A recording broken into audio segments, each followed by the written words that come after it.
এনেধৰণৰ বহুত এনেকুৱা সময়ত অৰ্থাৎ 150 বছৰ আগতে প্ৰতিষ্ঠিত মন্দিৰ পাবলৈ অতি বিৰল। এই মন্দিৰে চিনাকি দিয়ে এই গাঁওখনৰ ঐতিহ্যৰ কথা। ইয়াৰ লগতেই ইয়াৰ যিখন প্ৰাথমিক বিদ্যালয় আছে সেইখনো আজি প্ৰায় 100 বৰ্ষ গঢ় গ'ল। গতিকে এই মন্দিৰৰ আলম লৈয়ে এই অঞ্চলে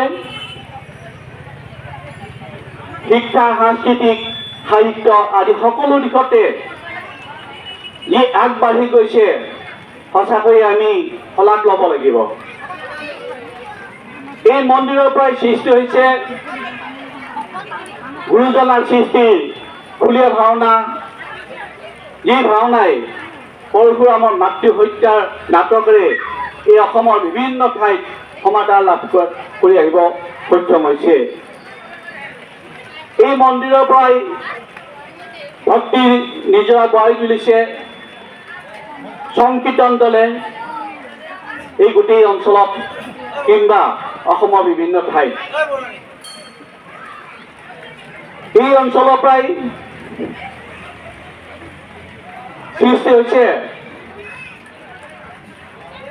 অসমৰ সাংস্কৃতিক জগতৰ খোজ পেলাব পৰাকৈ এই নামতি কুসুম দেৱী।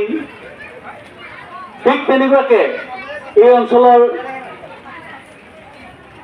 যি ব্যক্তিসকলে আজি যি স্থানত আছে, ডক্টৰে হওক, প্ৰফেচাৰেই হওক, চিত্ৰকৰেই হওক, এনেকুৱাকে আমি চাওঁ বিভিন্ন কৰ্ম সংস্থাপিত হৈ এই গাভৰুগুছি নামৰ নাম উজ্জ্বল কৰিছে। হয়তো আমি স্বীকাৰ কৰিব লাগিব এই মন্দিৰৰ সান্নিধ্যতাই। আপোনালোকে জানে যে এসময়ত যিসকল বৰ শংকিত হ'ল, মনৰ সংখ্যা হ'ল, তেওঁলোকে প্ৰশান্তি নোপোৱা হ'ল